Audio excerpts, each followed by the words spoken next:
नमस्कार। Plan takes पर आपका स्वागत है और हमेशा की तरह आपसे निवेदन है, प्लान टेक्स को सब्सक्राइब करें, बेल आइकन को जरूर दबाएं, हमारे वीडियोस को लाइक करें और फ्रेंड्स एंड फैमिली के साथ शेयर करना बिल्कुल नहीं भूलें। दोस्तों, आज दो बातों पर चर्चा करते हैं। एक तो दिवाली पर, धनतेरस और दिवाली के मौके पर किस तरह से भारत में बम्पर सेल हुआ है। हर चीज की, कोई एक चीज की बात ना करें हम लोग, बम्पर सेल हुआ है। और ऐसा सेल तो पिछले कई दशकों में जो है दिवाली के अवसर पर जो है लोगों ने नहीं देखा था। शायद इनकम टैक्स में जो लोगों को बहुत जबरदस्त छूट मिली उसका असर हो सकता है, जीएसटी पर जो है बहुत बड़े बदलाव हुए उसका असर हो सकता है, लेकिन करीब करीब 5.5 लाख करोड़ की खरीदारी दिवाली पर हुई है। जी हाँ, करीब करीब $77 बिलियन। जी हाँ, $77 बिलियन की खरीदारी जो है दिवाली के औसत 5.5 लाख करोड़। आप अंदाजा लगा सकते हैं, जिसको डोनाल्ड ट्रंप कह रहे थे कि डेड इकोनॉमी है, 5.5 लाख करोड़ का 3 दिनों में धनतेरस और दिवाली में जो है खरीदारी हुई है। गाड़ियों की खरीदारी हो, चाहे 2 व्हीलर्स की खरीदारी हो, 4 व्हीलर्स की खरीदारी हो, सोने के चांदी के जेवर्स हैं, ऑर्नामेंट्स हैं, कपड़े हैं, फर्नीचर्स, यूटेंसिल्स, घर के जो है फर्निशिंग के सामान, air conditioner, washing machine, freezes, कुछ भी आप नाम ले लें, 5.5 लाख करोड़ का टोटल सेल में आपको शायद एवरीथिंग मैंने बिका है, बहुत बम्पर तरीके से बिका है। तो एक तो दिवाली के सेल की बात करेंगे और दूसरी बात करेंगे हम लोग कैसे अमेरिका ने रसिया की 2 प्रमुख ऑयल कंपनियों रोजनेफ्ट और लुक ऑयल पर जो प्रतिबंध लगाए हैं उससे भारत के लिए और खासकर चीन के लिए भी जो है रसिया से ऑयल इंपोर्ट करना ऑलमोस्ट इम्पॉसिबल हो गया है। क्योंकि अब यदि ऑयल आप इंपोर्ट करते हैं तो आपके बैंक्स जो उसके पेमेंट में इन्वॉल्व हैं उनको ब्लैकलिस्ट कर दिया जाएगा, उनको स्विफ्ट सिस्टम से बाहर कर दिया जाएगा। तो ये सारी बदमाशियां अमेरिका जो है कर रहा है। अब इस पर भी हम लोग चर्चा करेंगे। तो सबसे पहले आते हैं हम लोग दिवाली और धनतेरस पर जो है भारत के अंदर में लोगों ने जो खरीदारी की है इतनी जबरदस्त है कि अपने आप में लगता है कि हिस्टोरिक हो चुका है, ऐतिहासिक हो चुका है।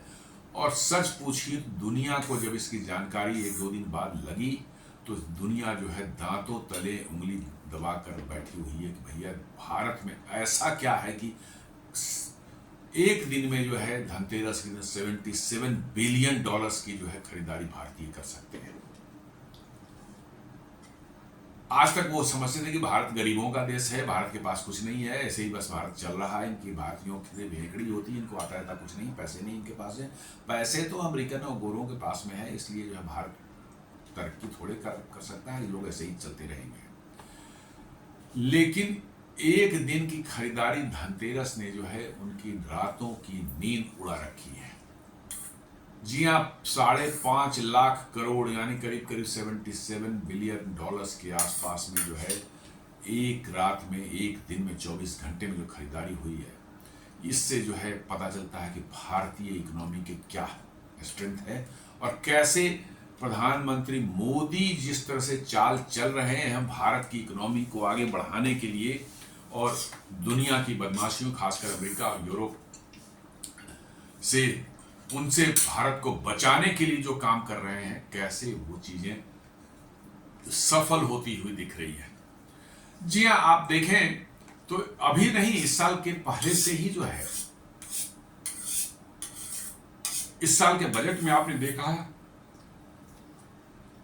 कैसे इनकम टैक्स के छूट को जो है 5 लाख से बढ़ाकर सीधे 12 लाख कर दिया गया है। जी हाँ, 5 लाख से सीधे 12 लाख आपके इनकम टैक्स से छूट कर दिए ना, मतलब कि 12 लाख तक के इनकम वाले लोग जो हैं वो 0 इनकम टैक्स देंगे। जस्ट इमेजिन कर ले कि 12 लाख तक के लोगों को, 12 लाख जिनका इनकम है, पहले उसको एक आध 1.5 लाख रुपए तो उसके टैक्स में चले ही जाते होंगे। अब आप समझ लें कि वो 1 लाख रुपए एक्स्ट्रा उस आदमी के पॉकेट में आ गया। और ऐसे ऐसे करोड़ों लोग हैं जो इनकम टैक्स भरते थे और उनको जो है इस तरह से किसी को 1 लाख का, किसी को 1.25 लाख का, किसी को 1.5 लाख तक की जो है उसको रिबेट मिल गई, छूट मिल गई। इस तरह के इनकम टैक्स का नया जो लॉ आया 2025 में जो है, तो उतना पैसा आखिर लोग करेंगे क्या? खर्च ही तो करेंगे। जी हाँ, अपने लिए कोई सामान खरीदेंगे, मकान खरीदेंगे, प्रॉपर्टी खरीदेंगे, सोने चांदी गेहूं खरीदेंगे, गाड़ियां खरीदेंगे, air conditioners, refrigerator, washing machine, कुछ भी है। ये सारी चीजें जो जिंदगी की सहूलियतें होती हैं, जिंदगी के शौक जो होते हैं, वो उन पैसों से वो पूरा कर सकते हैं। तो एक तो ये बहुत बड़ा मास्टर स्ट्रोक था, आपको इनकम टैक्स की छूट को सीधे 5 लाख से लेकर 12 लाख तक। वो 12 लाख क्या हो, तो 12,75,000 हो जाता है यदि आप उसमें जो है स्टैंडर्ड डिडक्शन को हटा देते हैं। तो 12,75,000 तक आपको कोई टैक्स नहीं लगने वाला है। और दूसरा मास्टर स्ट्रोक जो आया इस साल सितंबर महीने में, नवरात्रि के जस्ट पहले, नवरात्रि के दिन से यानी 22 सितंबर से जीएसटी के रेट्स बदल गए और 12% और 18% सिर्फ अब 2 ही रेट्स रह गए हैं। और जो मैक्सिमम सामान जो हम लोग घर के लिए इस्तेमाल के लिए खरीदते थे वो 12% के रेट में हुआ करता, उसके 99% जो है वो 12% वाले घट करके आ गए 5% में। जी हाँ, मैं गलत बोल गया, 5% रहेंगे और 18% रहेंगे, 12% खत्म हो गया और 1% जो चला गया 18% में। 28% में जो थे उसमें से भी मैक्सिमम जो है वो आ गए नीचे 18% में। कुछ जो है बहुत ही एक्स्ट्रा लग्जरी जो है सामान जो थे, 2-4 करोड़ के कार वगैरह जो होते थे या सिगरेट्स वगैरह, सिन गुड्स जिनको बोलते हैं, उन पर 40% का हो गया, तो उसको छोड़ ही दिया जाए, वो आम लोगों के लिए नहीं है। मात्र 5% और 18%। इसका मतलब हमारे जरूरत की गाड़ियां यदि आपको लेनी थी, सीधे 28% से गाड़ियों का आ गया 18%, मतलब 10% के सीधे छूट गाड़ियों पर हो गई। बहुत से गाड़ियों में 1-1 लाख तक का फायदा लोगों को हो रहा था, बचत हो रही, 1-1.5 लाख तक की बचत हो रही थी गाड़ियां खरीद। और इसलिए आपने देखा होगा सितंबर महीने में के पहले ही उम्मीद बन चुकी थी, 15 अगस्त को ही प्रधानमंत्री ने हिंट दे दिया था लाल किले से जब वो भाषण दे रहे थे कि ऐसा होने वाला है। तो लोगों ने गाड़ियां खरीदनी ही बंद कर दी, रोक रखी थी कि भैया अब हम सीधे खरीदेंगे कब? नवरात्रि शुरू होगा उसके बाद। और नवरात्रि से ही जो गाड़ियों की बिक्री शुरू हुई है, इस बार भाई साहब ऐसी गाड़ियां बिकी हैं, ऐसी गाड़ियां बिकी हैं कि पता नहीं अब भारत में सड़कों पर क्या हालत होने वाला है। जी हाँ, सिर्फ धनतेरस के दिन जो है 5.5 लाख जो है गाड़ियां बिकी हैं, जिसमें 1 लाख 4 व्हीलर्स और करीब 2 लाख जो है, 4 लाख जो है 2 व्हीलर्स बिके हैं। इतने बिके कि डीलर्स के पास स्टॉक खत्म हो गए, उनके पास मतलब स्टॉक्स नहीं रह गए। रात रात तक भी, अगले दिन तक जो है गाड़ियां बिकती रही, निकलती रही शोरूम से, ये हालत थी। और सोने चांदी के बाजार में तो भाई साहब लगता है आग लग गई। जी हाँ, एक दिन में दिवाली के लिए, धनतेरस के दिन में जो 46 टन सोना भारतीयों ने खरीदा। 46 टन सोना भारतीयों ने खरीदा और इसकी वैल्यू जो है वो 60,000 करोड़। अब लोग कुछ कह सकते हैं, और चांदी भी 15,000 करोड़ की चांदी भी परचेज हुई है, मतलब कि 75,000 करोड़ तो सिर्फ सोने चांदी की बिक्री हुई है। अब कुछ लोग कह सकते हैं साहब वैल्यू 60,000 को इसलिए आ गया कि सोने के भाव बहुत बढ़ गए। ठीक है, बढ़े होंगे, नो प्रॉब्लम, लेकिन क्वांटिटी में आप कंपेयर करें, पिछले साल इसी धनतेरस में 25 टन सोना बिका था और इस बार बिका है कितना? 46 टन, मतलब करीब करीब हमें लगता है कि 80% ज्यादा, 80% की ग्रोथ। तो आप समझ सकते हैं कि भारत की इकोनॉमी किधर जा रही है और मोदी जी किस तरफ इसको ले जाने की कोशिश कर रहे हैं। और साथ साथ जो है मोदी जी ने एक और आह्वान किया है जिसका असर इस बार की खरीदारी में दिखा। उन्होंने कहा था कि आप वही सामान खरीदने की कोशिश करें जिसमें भारतीयों का खून पसीना लगा हुआ हो। मतलब आत्मनिर्भर Bharat, vocal for local, make in India. और जो रिपोर्ट आई है कि इस धनतेरस और दिवाली के मौके पर जो खरीदारी हुई है उसमें 87% लोगों ने जो है मेक इन इंडिया यानी इंडियन मेड गुड्स खरीदे हैं। जी हाँ, 87% जो है गुड्स खरीदे गए हैं वो मेक इन इंडिया माने मेड इन इंडिया थे और लोगों ने उसको बढ़ चढ़ कर खरीदा। मैंने खुद देखा यहां पटना में बाजारों में दिवाली के पहले लोगों ने, दुकानदारों ने बोर्ड लगा रखे थे छोटे छोटे जो है सामने में कि यहां पर हमारे यहां जो है रंगीन बल्ब की झालरें जो है स्वदेशी झालरें मिलती हैं। जी हाँ, जो सीरीज बल्ब जो लाइटिंग हम लगाते हैं जो कि आज से 5-7 साल पहले जो सारे चाइनीज हुआ करते थे, एक सीजन में यूज किए दूसरे सीजन में यूज होने लायक नहीं रहते थे, वो खत्म हो जाते थे या दिवाली की रात तक ही खत्म हो जाते थे। इस बार जो है दुकानदारों ने बाहर में एक गत्ते पर जो है प्रिंट करके लगा रखा था कि स्वदेशी झालरें जो हैं यहां मिल रही हैं और उसको बड़ी तादाद में लोग खरीद रहे हैं। जी हाँ, और स्वदेशी जो भारत में बने हुई जो लड़ियां होती हैं रंगीन बल्ब की जो है जो दिवाली में इस्तेमाल करते, उनको आप एक बार ले लें 3-4 सीजन तक बड़े आराम से चलते हैं, कुछ नहीं उनमें होता है। मैंने 3-4 साल पहले खरीदे थे, आज भी वो चल रहा है। और चाइनीज तो उसी साल चल जाए, रात भर चल जाए दिवाली के, वही बहुत है, अगले साल तो सवाल ही नहीं पैदा होता। तो भाई साहब ये चल रहा है भारत में, और लेकिन फिर भी भारत क्या है, डेड इकोनॉमी है। जी हाँ, फिर भी भारत जो है डेड इकोनॉमी है, ये दुनिया को कहने में जरा सा भी कोई शर्म नहीं है। और मुझे तो लगता है कि इस बार जो है इस क्वार्टर का जो है अक्टूबर, नवंबर, दिसंबर का क्वार्टर जो होगा, शायद हमारी ग्रोथ में जीडीपी जो है इस क्वार्टर में जो है ये 8% को क्रॉस ना कर जाए। पिछली जो है फर्स्ट क्वार्टर में 7.8 था, मुझे तो लग रहा है कि इसी साल सेकंड क्वार्टर में ही शायद 8% क्रॉस कर जाएगी, और थर्ड क्वार्टर में निश्चित रूप से 8% में क्रॉस करने वाली है। इतनी भयानक खरीदारी और ऐसा मतलब कि जो है लोगों में खरीदने के प्रति जुनून, मतलब लोगों ने खुश है, और स्वदेशी सामान के प्रति जो उनका लगाव इस बार देखा गया, 87% सामान जो है वो मेक इन इंडिया वाले खरीदे गए। एकदम बिल्कुल दुकानों में लगा रखे थे, मैंने देखे कई दुकानों पर। तो आप समझ सकते हैं कि मोदी जी किस तरफ भारत को ले जाना चाह रहे हैं। भारत को दुनिया पर से, अमेरिका, यूरोप, इन पर से कैसे डिपेंडेंसी वो खत्म करना चाह रहे हैं, ताकि भारत पर की जो है का असर जो है दुनिया में ऊंचा रह सके हमेशा, क्योंकि dependency always leads to exploitation. आप डिपेंडेंट हैं, कहीं ना कहीं आपको एक्सप्लॉयट किया जाएगा। और वही वो कह रहे हैं कि वोकल फॉर लोकल। 65%, 60 to 65% जो है भारत का प्रोडक्शन जो होता है, जीडीपी हम लोग इंटरनली कंज्यूम करते हैं, ये हमारा डेटा बताता है।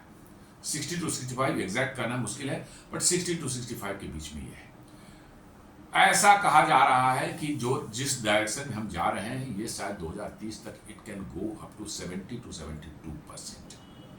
अब सोच लें कि जिस देश में 70 to 72% गुड्स और सर्विसेज जो है वो उस देश में खुद कंज्यूम हो जाए, दुनिया उसका क्या बिगाड़ लेगी। आप एक्सपोर्ट पर टैरिफ लगा दें, कुछ भी लगा दें, क्या फर्क पड़ने वाला है। और यही कारण है कि 2000 का .com बबल वाला जो हुआ था, या 2008 में जो लेमन ब्रदर्स वाली क्राइसिस हुई थी जिससे दुनिया की इकोनॉमी धड़ाम से गिरी थी, भारत में उसका कुछ खबर भी नहीं लोगों को। 80-90% लोगों को मालूम भी नहीं कि दुनिया में कोई रिसेशन भी आया। जिंदगी जैसे चल रही थी वैसे ही चलती रही। और अभी भी शायद मोदी जी वही चाह रहे हैं कि दुनिया में ठीक है, हम एक्सपोर्ट जो हो सकता है एक्सपोर्ट जरूर करेंगे, ऐसा थोड़ी कि एक्सपोर्ट नहीं करेंगे, लेकिन हम एक्सपोर्ट पर डिपेंडेंट नहीं रहेंगे। डिपेंडेंसी के कारण जो है हमको एक्सप्लॉइट कोई नहीं कर पाएगा। ये उनका मोदी जी का मतलब कि ये है। और जो भारत में इन्वेस्टमेंट का जो चल रहा है, दौर चल रहा है, अभी कल ही मैंने बता रहा था कैसे पीयूष गोयल ने जो बताया है कि पिछले ही 2-3 महीनों में भारत के बैंकिंग, फाइनेंशियल और इंश्योरेंस सेक्टर में जो है 50,000 करोड़ का इन्वेस्टमेंट एफडीआई आया है। 50,000 करोड़ हार्डली इन 3 मंथ्स। 50,000 करोड़ का जो इन्वेस्टमेंट भारत के अंदर में आया है।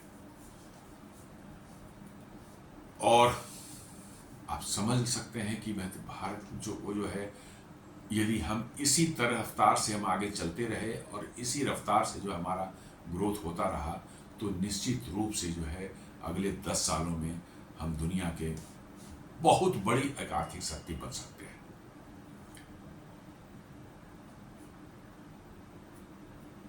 भारत में इन्वेस्टमेंट की यदि बात करें तो बड़े बड़े इन्वेस्टमेंट अब धीरे धीरे दिखने लगे हैं। अभी 4 दिन 5 दिन पहले ही जो न्यूज आया कि गूगल भारत के विशाखापट्टनम में $15 बिलियन इन्वेस्ट करने जा रहा है। किस लिए? वो अमेरिका के बाद दुनिया का सबसे बड़ा एआई का हब बनाने जा रहा है विशाखापट्टनम में।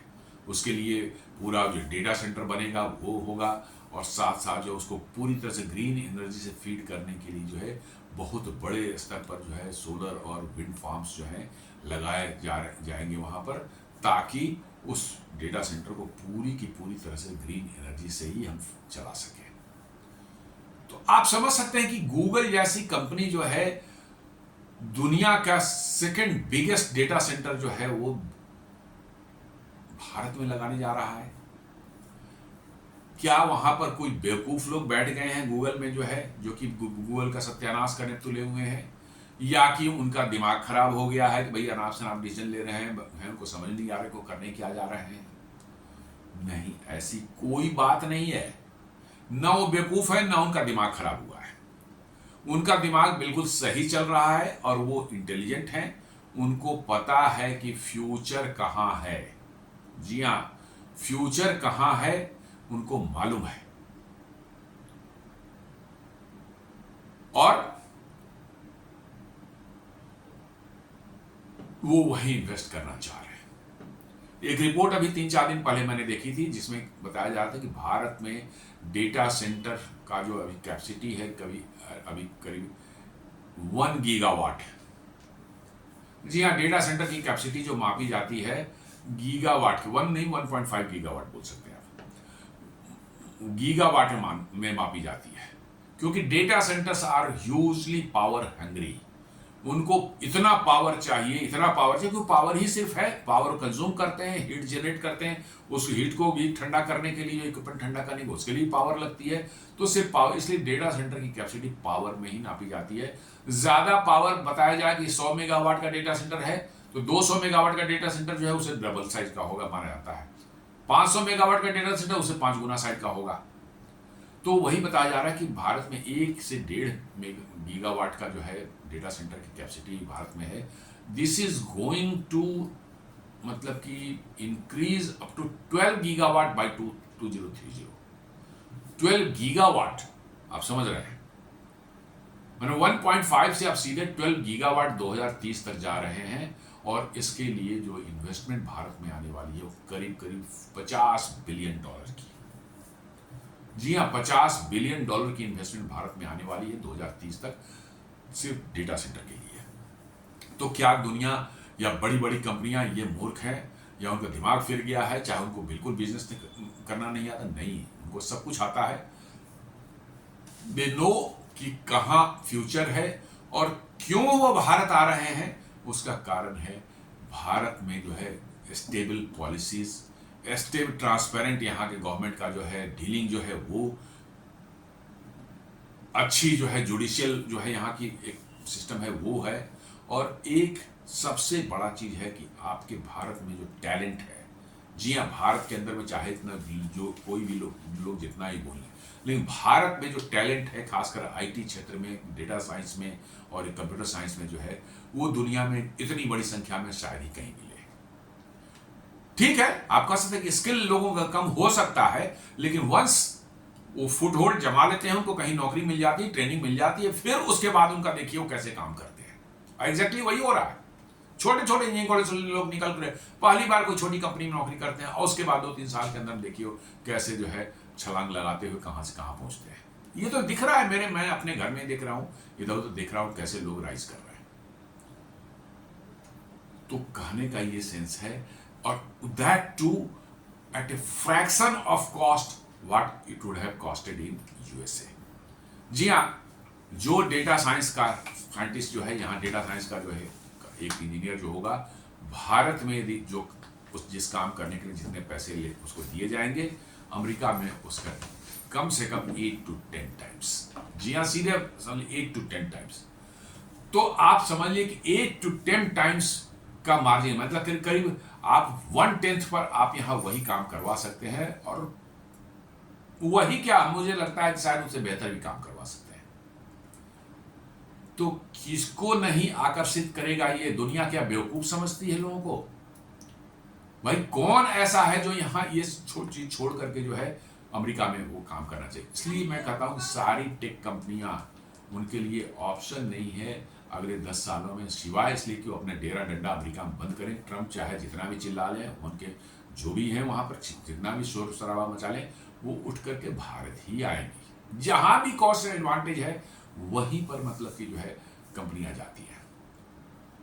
आप याद करें आज से 25 साल 20-25 साल पहले, 2004 से 2004, 5, 6 के आसपास की, आप भारत में कहीं भी चल जाएं, बेंगलोर चले जाएं, पुणे चल जाएं, मुंबई चल जाएं, चेन्नई चल जाएं, हैदराबाद चल जाएं, दिल्ली चल जाएं, नोएडा, गाजियाबाद, कहीं आप चले जाएं, हर शहर में बड़े बड़े क्या थे, कॉल सेंटर हुआ करते थे। जी हाँ, कॉल सेंटर, और एक एक कॉल सेंटर में 5-5 हजार लोग काम किया करते थे, और वहीं से भारत के मिडिल क्लास का जो है कह सकते हैं ग्रोथ जो होना शुरू हुआ, वहीं से नजर आता है। और आज या कॉल सेंटर वो कहां चले गए? आज वो कॉल सेंटर क्यों नहीं दिखते हैं? आज भारत में बहुत कम कॉल सेंटर है, नाम आते कहीं बच गए हैं। सारे के सारे वो कॉल सेंटर जो है पिछले 10 सालों में जो है, 15 सालों में जो है, धीरे धीरे भारत से उसके कहां चले गए? फिलीपाइंस चले गए। और भारत में जो है क्या हुआ, आईटी का काम होने लगा, आईटी के क्षेत्र में भारत तेजी से आगे बढ़ने लगा, और ये कॉल सेंटर वाला जो लो एंड वाला काम जो था वो चला गया कहां? फिलीपाइंस। क्यों चला गया? क्या भारत के लोग कॉल सेंटर में काम करना नहीं चाहते? नहीं, ऐसी कोई बात नहीं है। आज भी कॉल सेंटर के काम में जो है मतलब कि आपको आराम से जो है 80,000 1 लाख रुपए जो उनको महीने मिल जाते हैं, और बच्चे यहाँ आज भी वो बहुत लुक्रेटिव है, कर सकते हैं। लेकिन क्यों चले गए? फिलीपाइंस बहुत गरीब देश है, बहुत गरीब देश है, जी हाँ। और उनकी एक जो एडवांटेज है सबसे बड़ी, कि वो इंग्लिश स्पीकिंग है भारतीयों की तरह ही। उनकी अपनी लोकल लैंग्वेज होंगी, लेकिन भारतीयों की तरह वो इंग्लिश स्पीकिंग है। चीन में जाएं सिर्फ चीनी बोलेंगे, उनको कुछ नहीं पता है। जापान में जाएं सिर्फ जापानी जापानीज बोलेंगे, उनको कुछ नहीं पता है। रशिया में जाए उसको वही बोलेंगे। भारत में कम से कम पढ़े लिखे जो है वो अपनी मातृभाषा के अलावे, हिंदी के अलावे, चाहे तमिल के अलावे, चाहे तेलुगु है, मलयालम में कुछ भी ले लीजिए, मराठी है, उसके अलावे उसको पढ़ा लिखा है, इंजीनियरिंग उसने किया है, उसने डिप्लोमा किया है, MCA किया है, कंप्यूटर साइंस पढ़ा है, उसको अंग्रेजी आती है, अंग्रेजी बोल सकता है। जी हाँ, फ्लुएंसी में थोड़ा फर्क पड़ सकता है, लेकिन थोड़े समय में वो फ्लुएंसी भी आ जाती है। तो भारत के साथ जो एडवांटेज था कि भारत में इंग्लिश स्पीकिंग लोग यहाँ पर हैं, वही एडवांटेज फिलीपींस के साथ में है, और that too added with very cheap, मतलब कि सैलरी है, बहुत कम सैलरी पर वो काम करने को तैयार है। चूंकि बेचारे गरीब बहुत हैं, इसलिए कुछ भी उनको मिल जाए वही उनके लिए बहुत अच्छा है। सारे के सारे जो इंडिया के जितने कॉल सेंटर्स हैं करीब करीब उठ कर फिलीपाइंस चले गए। Exactly same thing will happen to tech companies of the US. जी हाँ, अब वहां उनके लिए सर्वाइव करना असंभव है। यूएस में कुछ बनाना, प्रोडक्ट बनाना, मैन्युफैक्चरिंग करना, चाहे कुछ भी करना, ये वहाँ के प्राइसिंग के हिसाब से आप बनाएंगे तो दुनिया में वो अनप्रोडक्टिव हो जाएगा, नहीं चलेगा, वो नहीं खरीदेंगे दुनिया में। तो वहाँ की कंपनियों के पास दूसरा कोई ऑप्शन नहीं है then to come to India. और क्यों मैं ये बातें कर रहा हूँ? ये इसलिए मैं बातें कर रहा हूँ कि ये दिखने लगी है अब। गूगल का मैंने एग्जाम्पल दिया, Amazon is also planning to shift the entire global operations to India. आज आप देख ले भारत में जो है, जो जितनी दुनिया की बड़ी बड़ी कंपनियां हैं, सबके ग्लोबल कैपेबिलिटी सेंटर कहां पर हैं? वो है भारत में, बेंगलोर में है, पुणे में है, हैदराबाद है, चेन्नई है। क्यों खोला है भाई? वो अमेरिका में क्या जगह नहीं थी उनके पास में? अमेरिका में माहौल नहीं था? अमेरिका में क्या मतलब कि जो है टैलेंट नहीं था? नहीं, सब कुछ था। नो, हर चीज वहां पर थी। लेकिन ये जो ग्लोबल कैपेबिलिटी सेंटर है, ये इनोवेशन, R&D और इनोवेशन का काम करते हैं ये। जी हाँ, इनका मेन काम है R&D, इनोवेशन, फ्यूचरिस्टिक टेक्नोलॉजी को डिजाइन करना, डेवलप करना, ये काम इनका होता है। ये यहाँ पर इसलिए आ रहे हैं या आ चुके हैं क्योंकि भारत में, वही मैंने बताया कि टॉप क्लास के जो है इंजीनियर्स और साइंटिस्ट जो हैं, आपको 1/10 of the cost of the United states में यहाँ मिलते हैं, और वो उनके बराबर या उनसे ज़्यादा ही काम करते हैं। इनके नखड़े नहीं है कि मेरे 5:30 बज गया, मुझे आपके ऑफिस में कोई रोक नहीं सकता, मैं सीधे घर जाऊँगा, या छुट्टी के दिनों में 1 घंटा मुझे इमरजेंसी कोई आ गई तो मैं काम नहीं करूँगा क्योंकि मैं छुट्टी है, मैं रिसोर्ट में मजे ले रहा हूँ, कहीं पर मतलब ये याच में मैं राफ्टिंग कर रहा हूँ। ये सब भारतीयों के चौंचले नहीं होते। भारतीयों को चौंचले नहीं होते। छुट्टी सैटरडे के दिन, संडे के दिन भी कोई ऑफिस से कॉल आ जाए, भैया ये इमरजेंसी आ गई है थोड़ा, मतलब वो बड़े खुशी से बैठेगा। जी हाँ, बड़े खुशी से वो बैठेगा, लैपटॉप खोलेगा, बैठेगा, जरूरत होगा तो ऑफिस पहुंच भी जाएगा। हाँ, कर देता हूँ, कोई दिक्कत नहीं, without asking for any extra renumeration, that too. ये है भारतीयों की क्वालिटी। तो अब दुनिया को ये दिखने लगी है। तो आज के दिन में करीब करीब 1950 ग्लोबल कैपेबिलिटी सेंटर भारत में है, जिसमें करीब 1.9 मिलियन लोग काम कर रहे हैं। 1.9 मिलियन, करीब 19 लाख लोग। और ये बताया जा रहा है 2030 तक की करीब संख्या 2500 तक हो जाएगी, और जिसमें करीब करीब जो है 3 मिलियन से ऊपर लोग काम करेंगे। आप अंदाजा लगा लीजिए कि क्या हो रहा है। फिर भी कहा जाए कि भारत एक डेड इकोनॉमी है साहब। तो इसलिए इन कंपनियों के पास कोई उपाय नहीं है। तो ये मैं सिर्फ इसलिए बात कर रहा हूं कि जो दिखी है इस बार दिवाली के सेल्स में, और जिस तरह का उत्साह और जिस तरह का जो है माहौल इस बार दिवाली में पूरे देश में दिखा और मार्केट में जो दिखा, आप अंदाजा लगाना मुश्किल है। दुनिया समझ ही नहीं सकती इस साइक को कि हैं क्या भारतीय, हैं क्या, क्यों 46 टन का गोल्ड उन्होंने खरीदा है।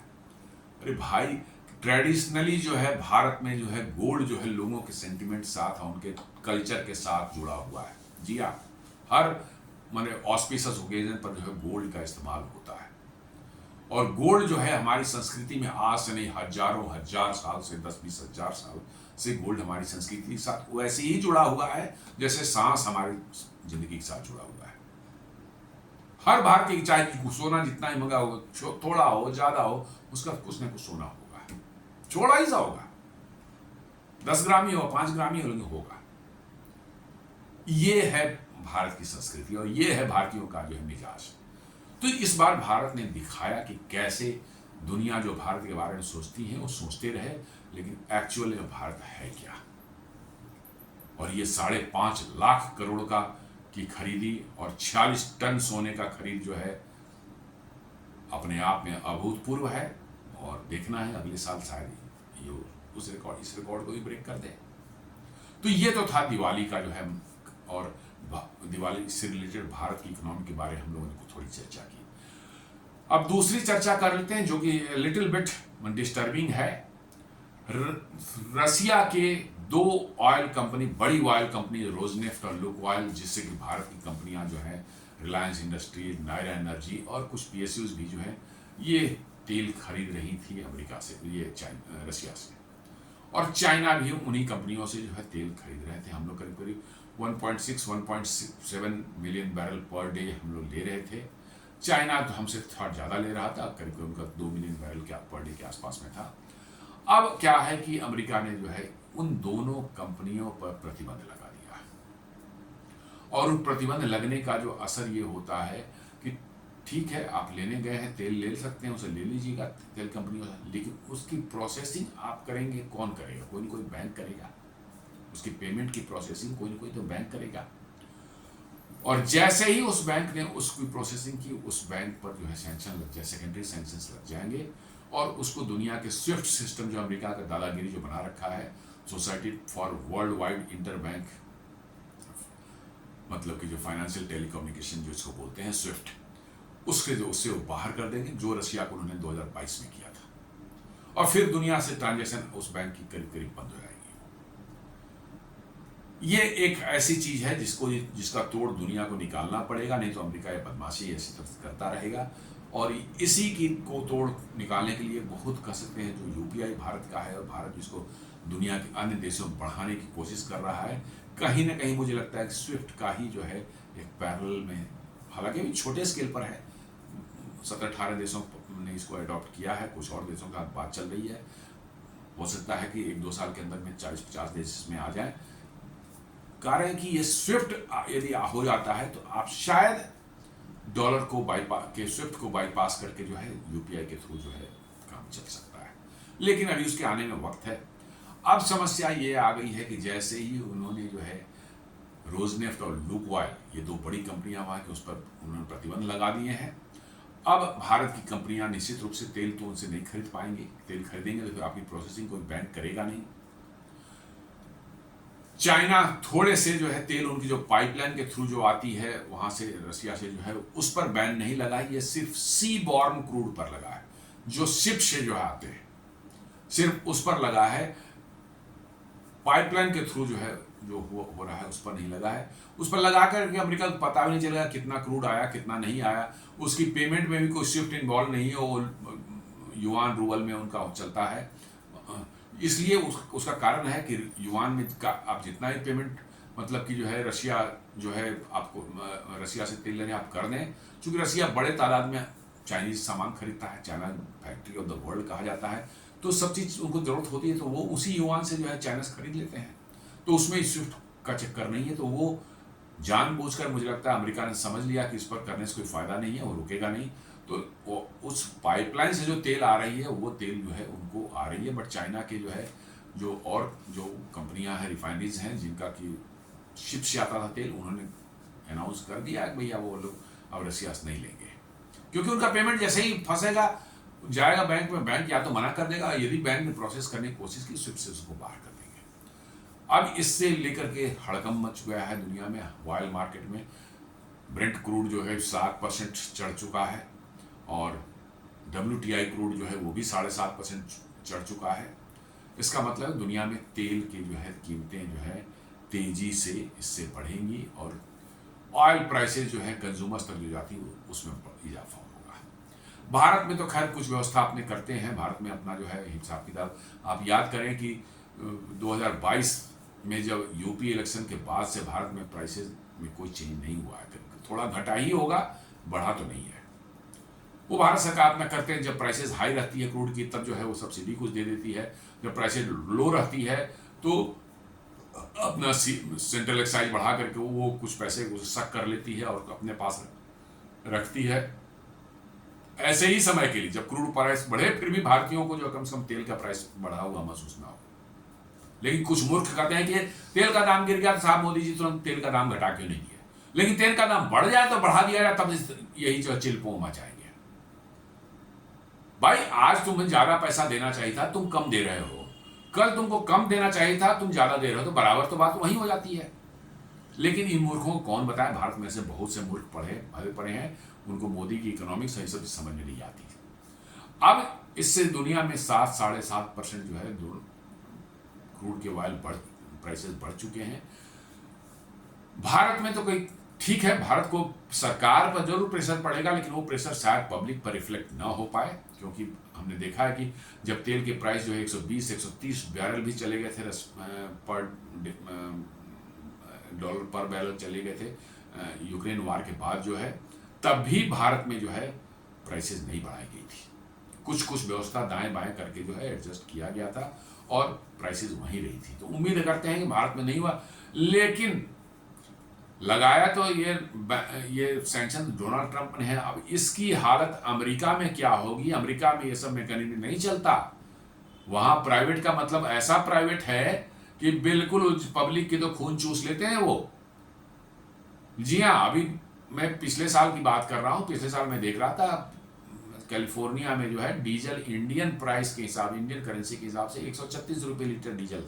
जी हाँ, जबकि यहाँ पर डीजल का कहीं पर भी चल जाए 100 रुपये से कम हुआ करता था, वहाँ 136 रुपये डीजल।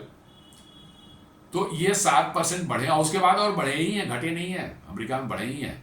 और ये 7% जो बढ़ा है या और बढ़ेगा, तो अमेरिका में क्या होगा अमेरिकन सब सोच लें, और डोनाल्ड ट्रंप भी सोच ले कि वहाँ पर कैसे इन्फ्लेशनरी प्रेशर पड़ेगा, कैसे इन्फ्लेशन ऊपर भागने वाला है।